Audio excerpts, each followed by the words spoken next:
വിശുദ്ധ ലൂക്ക എഴുതിയ സുവിശേഷം അധ്യായം 10 വാക്യങ്ങൾ 38 മുതൽ 42 വരെ. മർത്തായും മറിയവും. അവർ പോകുന്ന വഴി അവൻ ഒരു ഗ്രാമത്തിൽ പ്രവേശിച്ചു.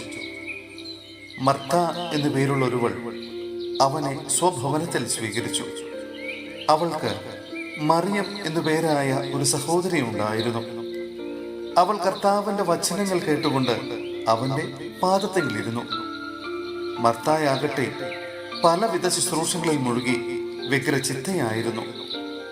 അവൾ അവന്റെ അടുത്ത് ചെന്ന് പറഞ്ഞു, കർത്താവേ, ശുശ്രൂഷയ്ക്കായി എൻ്റെ സഹോദരി എന്നെ തനിയെ വിട്ടിരിക്കുന്നത് നീ ശ്രദ്ധിക്കുന്നില്ലേ?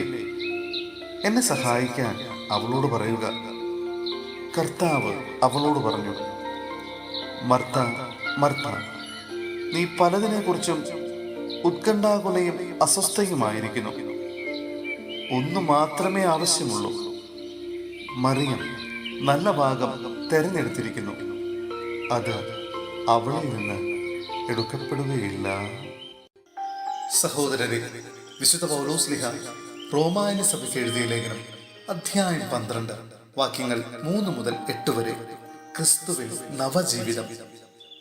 എനിക്ക് ലഭിച്ചിരിക്കുന്ന കൃപയാൽ പ്രേരിതനായി നിങ്ങളോട് ഞാൻ പറയുന്നു, ഉള്ളതിലധികം മേന്മ ആരും ഭാവിക്കരുത്.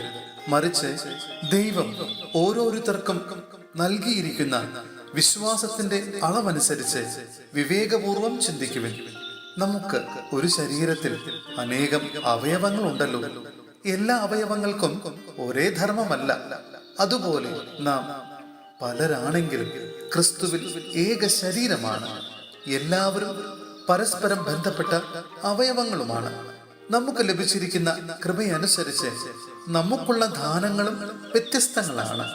പ്രവചനപരം വിശ്വാസത്തിന് ചേർന്ന വിധം പ്രവചിക്കുന്നതിലും, ശുശ്രൂഷാപരം ശുശ്രൂഷാ നിർവഹണത്തിലും, അധ്യാപനപരം അധ്യാപനത്തിലും, ഉപദേശപരം ഉപദേശത്തിലും നമുക്ക് ഉപയോഗിക്കാം.